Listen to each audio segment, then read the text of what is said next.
So up here in Northbay right now, we're having a snowblower crisis. And I need to run through. This guy sold me his blower last night. Said it was leaking fuel. I think the carburetor's got an issue. This was running. I let it fit my snowbank. Another Toro, another Toro. And over here is another Toro. These are running as of now. Husqvarna, my Honda of course, but Honda ain't going nowhere. But yeah, there's no snowblowers in Northbay. And back here I got on the end of a Honda. I sold a track off that bugger. Paid 20 bucks for this thing. I sold a track for 135. That was worth it. I got a Craftsman here with tracks. I got another MTD. Let me step over my other side of my property here. Oh, it's a little nasty here. I didn't get my Honda up here yet, and I'm gonna have to get it up here soon. There's some buried just in snow there. You can see the heads of them sticking up. So those gotta get good. At least, 7 of them. Anyway, there's absolutely no snow blowers in Northbay, which I found kind of crazy. Especially, Clean Tire, they're setting up barbecues and outdoor stuff. They had an order come in, they all sold out that day. So, what we're doing right now is we're gonna get some blowers going. I got another Toro buried in there too. We got 2 going. We're just defrosting a couple right now. I think the first project's gonna be this big guy and the MTD yard machines. Somebody went to Walmart and you see they did $1,097 for that plus tax, and it was a good machine. It's gonna be sold for about $350. Oh, shear pin's broken. That's a classic. Probably told me the fuel was leaking. He broke the shear pin, couldn't figure out how to get it out. It's okay, you can fix that. That one's good. Anyway, if you guys want to learn some how-to, we're going to be doing a lot on this one, and a lot on the older Toro, and some on the R-Tech, and also some of the newer Toro CCR 3650 R-Tech 6.5 horses. So stay tuned, and yeah, we'll have some good videos coming up on how to clean your carburetor and simple stuff that, maybe your snowblower is not running right now, and the local mechanics trying to jam you up for extra amount of money or whatever, or you just don't know what the fuck you're doing. So we're gonna help you out. This one, I got this one yesterday. You all seen the video of that. And this is up running fine, Jenny. It's a beautiful machine. Hydrostatic. My Honda. Well, I'll just give you a walkthrough on my Honda. I undercoated, that's why it shines. And I put the best of the best shear pins in there. And this thing seemed a battle, but I made it. I made it so it seemed light again. Almost looks new. I got that up there right now for 800. I'll sell it. And this Toro is just a parts machine, but it is running. So I might throw another wheel in there. As you see my other videos, 100 place Toro on the spot. That's when I pull the flywheel from. And I think this one is the rotten one. Yeah, no, this one's not going to be put back together. She's too rotten underneath there. Seen too many better days than today. So we'll just use this as parts as we work in the other ones, as they all fit. And I showed you that the R-Tech motors are all the same. And even the old Toro, all the belts, everything fit. That's a bonus. Last night I picked this one up for 40. Like I said, somebody paid $1,090 back in the day. Picked this guy up for 80 on Sunday. And this came in a package deal with some chainsaws and stuff. And I do have a newer Toro. It's made a mess there. I do have a newer Toro CCR Power Clear. The old air compressor tipped over. Knocked a couple things down, but anyway, yeah. So if y'all want to see some how-to videos, we got the Motor Master carb cleaner ready to go. And that's pretty much what you need of that in the, basic ratchet set. And you can follow some of my tips or just Google it yourself. Most of the stuff I think nowadays, well, a lot of guys are starting to shy away from that Google because a lot of boneheads are giving them bad advice. So, yeah, this is an old Toro. This is a really old Toro. I got the first Toro made, one of the first series that came with the Toro on the other side there. I gotta get these guys going.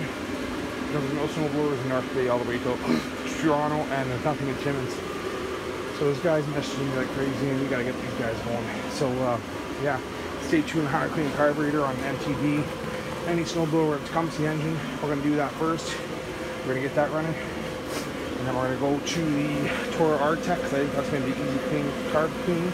This guy's going to need a plug and carb clean. And I have a feeling it's going to need a coil, so that would be a little bit more work. But on this guy, yeah, this guy's just defrosting. It does run, throws snow, but it likes to run when it's warm, so that tells me there's something up in there. So we'll check that out. We got our part two over there. And as we've seen, we got the running. We got a couple running ones back here too. This guy's running back here, and this guy's running back here. This just needs a little bolt inside here, which we're gonna do. And this guy is running real good. I actually picked this up yesterday. I sold this to him last year for 300 bucks, and I picked it up last night. This is how I tune my carburetors. You can turn your snow blower at the absolute minimum, and it still runs like that. That was a cold start right there. It still runs like that. You cleaned your carburetor correctly. If it has to be at high idle, it's garbage.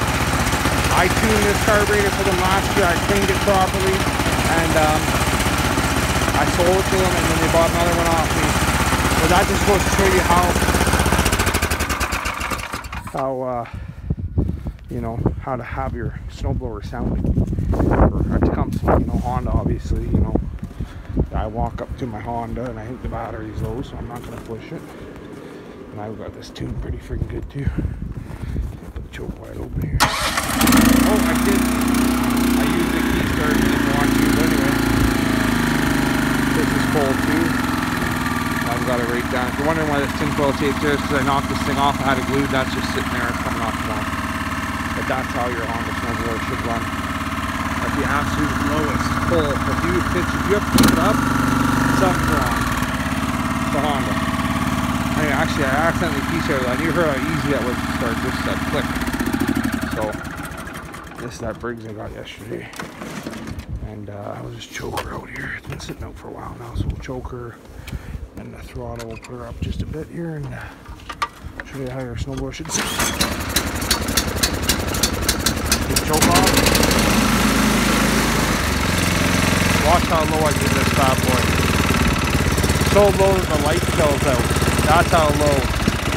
Even go a little lower. If you can't do that with your snowblower, right there, that's as low as I can go with this, or else it cuts it off. If your snowblower doesn't run like that, you've got dirty carb or issues.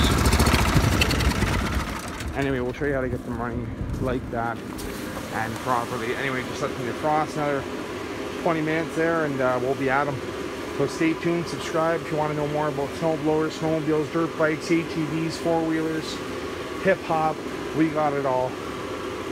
Subscribe, stay tuned. We got some awesome stuff, and like it's, the title is, you know, my YouTube channel, Jag EMC, everything's custom. Everything is custom, trust me. And if you don't believe me, what have I customized on this? Oh yes, I customized a different handlebar here. That's custom, not original. On this bad boy, I had to take the chute down. I lowered the chute 1/8 of an inch on this guy because it wasn't in the deep snow. It wouldn't turn. It would slowly. And when I put it right on the gear, it turned like gravy. And what else did I do to this? Oh, I've got a trickle charge coming back into it, so I never have to charge my battery. I know you guys do. And this is a parts machine where I'm sure I've done some custom on this. Yeah, I did.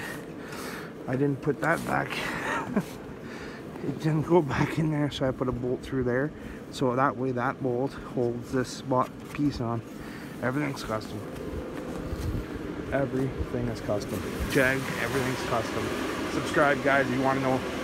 And suggest stuff too, because I've got so much stuff lying around that, you know, Honda, the Cub Cadet, the Toro, or whatever, I got them kicking around, and we'll do them. You know, snowmobiles, I got lots kicking around. If they're not at my house, they're at my shop. So, you know, my shop is my mom's house, by the way. So, yeah, I got a nice beast muscle sled sitting over there. I got a new battery for it. We're going to fire it up for you later this week. And, yeah, stay tuned.